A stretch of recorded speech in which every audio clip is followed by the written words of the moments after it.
tidak pernah masuk kepada nisab. Maknanya berapa hartanya? Di bawah dari 50 juta. Apalagi kita tiap tahun mungkin yang sisa hanya 200. Setelah dipotong Bank BRI, administrasi 6.000, tersisa tiap bulan 200, 300. Alhamdulillah, tidak pernah setahun balagon nisab. Setiap bulannya cuma tersisa 200, 300. Alhamdulillah.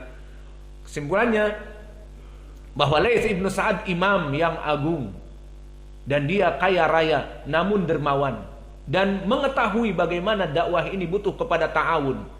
Maka berkata kepada Imam Malik, Imam Malik, kamu mengajar saja. Dan disebutkan berapa yang dia infakkan kepada Imam Malik. Disebutkan 1000 dinar.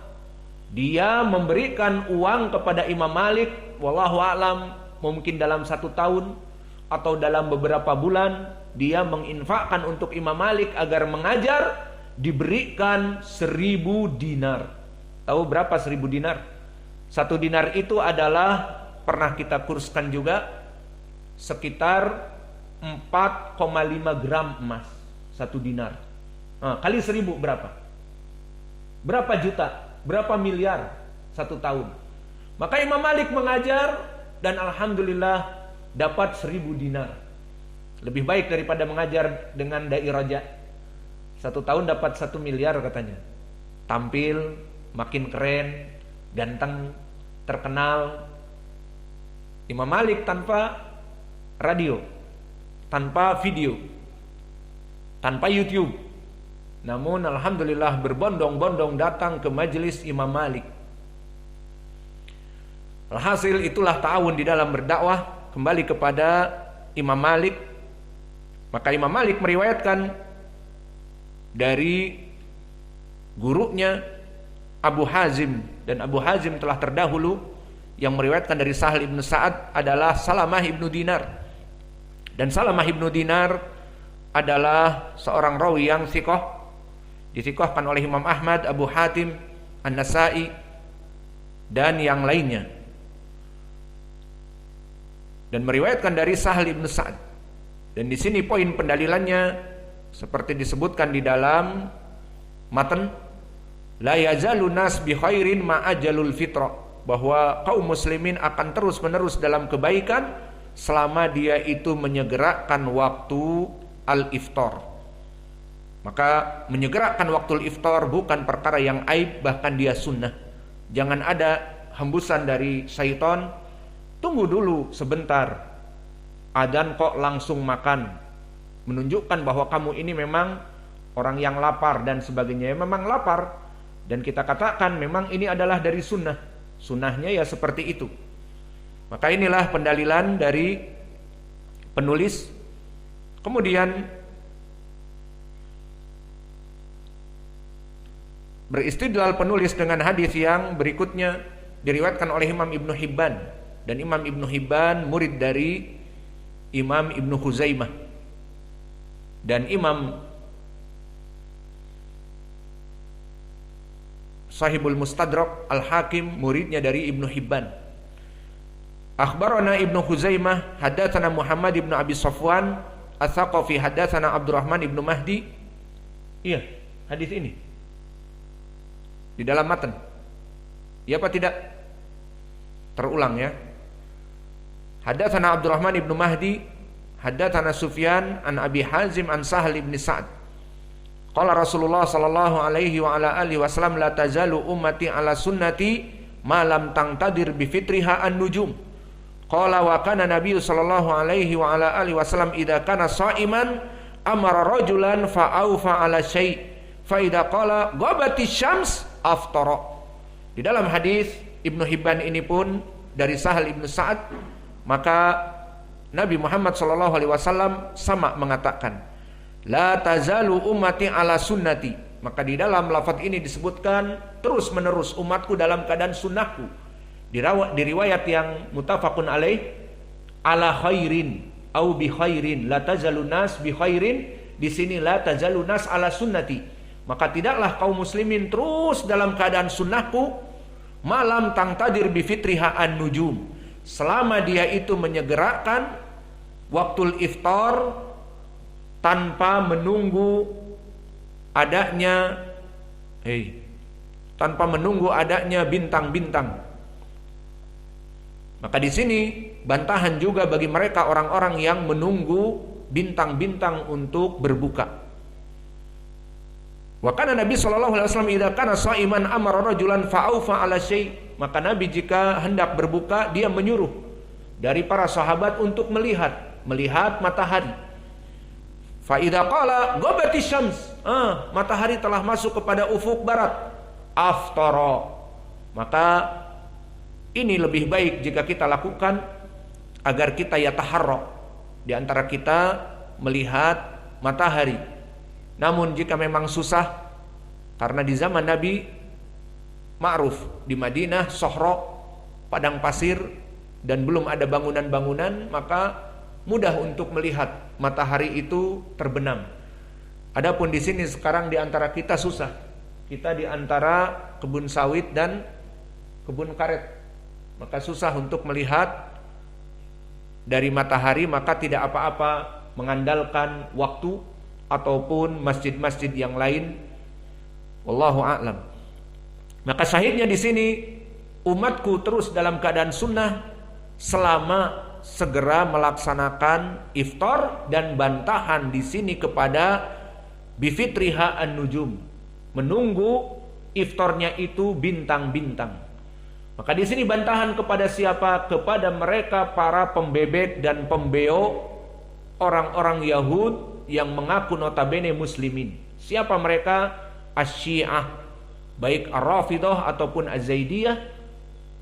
Maka mereka seperti di Iran, di Irak, di Suriah sekarang, dan juga di Yaman sejak Doeloe.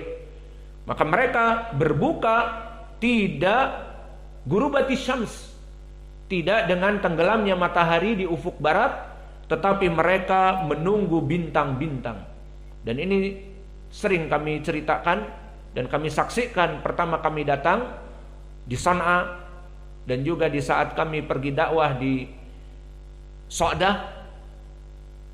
Pernah di sana sekitar 2 pekan, maka kami mendapati di bulan Ramadan masjid-masjid Syiah, karena di So'dah itu tempatnya Syiah, di tempat Syekh Mukbil tempat Syiah. Namun karena dakwah diizinkan oleh Allah berkembang, maka matilah dari kajian-kajian Syiah di tempat Syekh Mukbil. Namun di kota So'dah masih banyak orang-orang awam dengan agama Syiahnya. Maka kami heran, setelah kita sudah takjil iftar dan sudah sholat maghrib, dan disambung dengan makanan besar, makan nasi, ada dagingnya dan sebagainya. Kalau kita sebutkan, kita makan saltah, tahu saltah, dan fahsah, dan khubuz, dan juga makan ruz basmati ataupun ruz biryani dan yang lainnya dengan daging ayam ataupun daging unta atau daging kambing.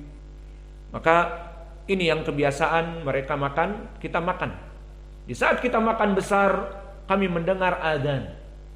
Dipikirnya adzan Isya. Kami menanyakan kepada ikhwah Yamaniin, Masya Allah sudah masuk Isya, baru kita makan, selesai maghrib sudah masuk Isya. Mereka ketawa dan mengatakan mereka baru adzan maghrib, jadi mereka baru berbuka. Iya.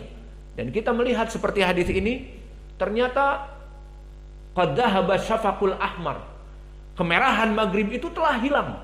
Seperti kita menjelang sholat Isya di saat pelajaran, maka gelap semua. Dan mulai bintang-bintang, karena di Yaman curah hujan sedikit, bukan negara ekuator, maka terlihat. Di saat kami makan melihat ke langit, bintang-bintang sudah keluar, mereka baru adzan. Maka ini prakteknya. Kalau kita di Indonesia alhamdulillah tidak ada seperti ini, kecuali di antara orang-orang Syiah, dan itu banyak. Namun mereka belum menjaharkan. Maka mereka berbuka di rumah-rumah mereka setelah keluarnya bintang-bintang. Dan ini kami mendengar dari beberapa orang-orang awam, di saat Setiap Ramadan di Jakarta atau di tempat lain mereka mengundang orang-orang Syiah besar untuk memberikan ceramah bagi gembong-gembong mereka Syiah di acara mereka. Maka mereka mengundang orang-orang awam dan diberikan hadiah-hadiah dan makan besar. Kemudian ceramahlah orang-orang Iran ini yang butuh terjemah, bukan bahasa Arab, bahasa mereka. Maka mereka pun diterjemahkan. Maka di saat mereka memberikan kajiannya malah menjelang adzan maghrib. Heran semua.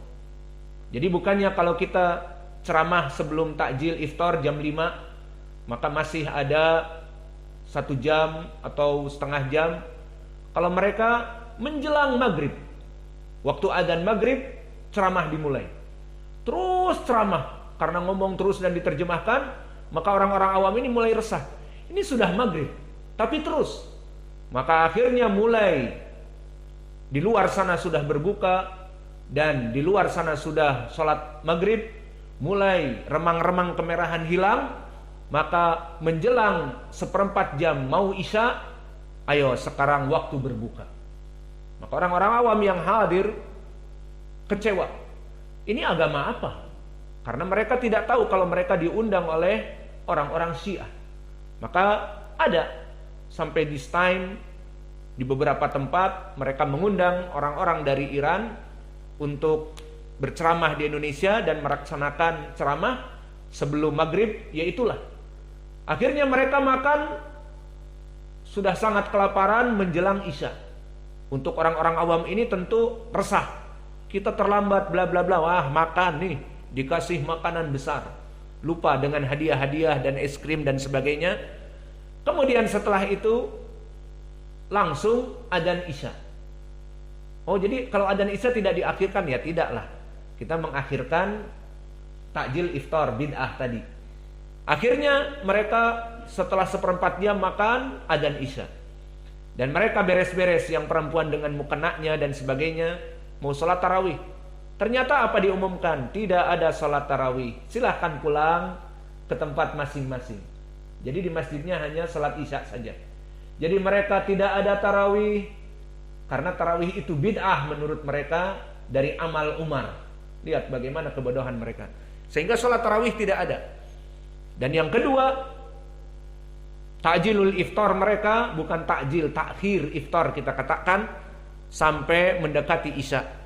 Maka setelah itu banyak yang komen, baru kali ini kita mendapatkan buka puasa 1/4 jam menjelang isya, dan tidak ada sholat tarawih padahal di masjid mereka itu.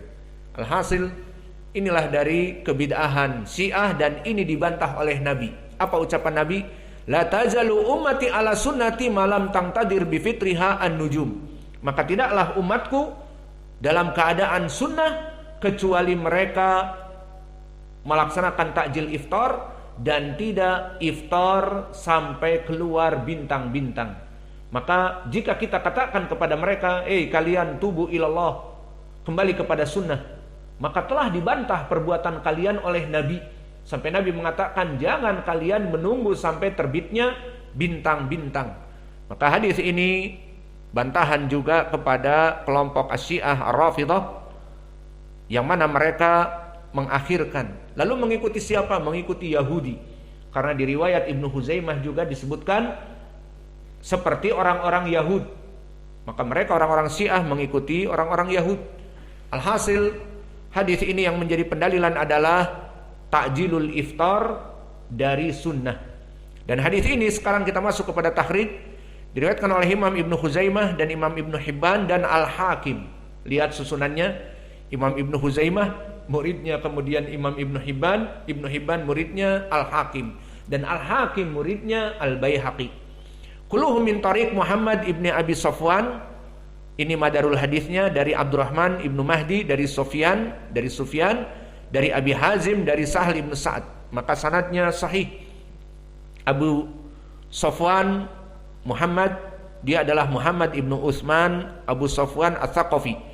Maka telah disikohkan oleh Abu Hatim Ar-Razi dan juga oleh An-Nasa'i, dikatakan la ba'sa bihi, maka dia rawi yang sikoh. Adapun Abdurrahman ibnu Mahdi maka dia imam muhaddis di zamannya, imamun hafidun. Dan Salamah ibnu Dinar, ma'ruf Abu Hazim adalah Salamah ibnu Dinar thiqah. Dan faedah di sini tentang permasalahan Abdurrahman ibnu Mahdi, idza qala Sufyan, maka yang diinginkan Sufyan ats-Tsauri. Jika dikatakan dia umurnya jauh dengan Sufyan ats-Tsauri, kita jawab na'am.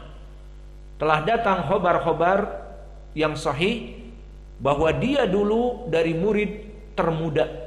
Maka Abdurrahman ibnu Mahdi, imam yang hafalannya sangat kuat, cerdas. Di mana disebutkan di tarikh, dia duduk dengan Sufyan ats-Tsauri paling kecil umurnya. Kemudian suatu hari dia beristidrak kepada Imam Sufyan ats-Tsauri, atau Sufyan ats-Tsauri menanyakan kepadanya, mana yang rajih, mana yang sahih, demikian atau demikian. Kemudian berkata Abdurrahman ibnu Mahdi, yang sahih demikian. Maka berkata Imam Sufyan ats-Tsauri di depan santri-santri yang lainnya, aku mengikuti ucapan hadal fata atau hadal gulam, aku sependapat dengan pendapat anak kecil ini. Maka Abdurrahman ibnu Mahdi fi majlis Sufyan ats-Tsauri masih kecil, namun Imam Sufyan ats-Tsauri mengikuti dari pendapatnya karena memang dia cerdas dan pandai. Dan Abdurrahman ibnu Mahdi, selain dia juga murid tersayang dari Sufyan ats-Tsauri, maka dulu Sufyan ats-Tsauri meninggal di rumah dari Abdurrahman ibnu Mahdi tahun 160 Hijriyah. Maka syahidnya di sini bahwa periwayatan Abdurrahman dari Sufyan, maka Sufyan ats-Tsauri meskipun usianya jauh di antara mereka bagaikan anaknya ataupun bagaikan cucunya, yang jelas jaraknya jauh sekitar 30-40 tahun dengan Sufyan, namun karena kecerdasannya maka dia duduk di majelis Sufyan ats-Tsauri. Maka dengan ini kita cukupkan pelajaran kita. Wa naktafi ila huna wa jazakumullahu khaira wa barakallahu fi ilmikum. Subhanakallahumma bihamdika asyhadu an la ilaha illa anta astaghfiruka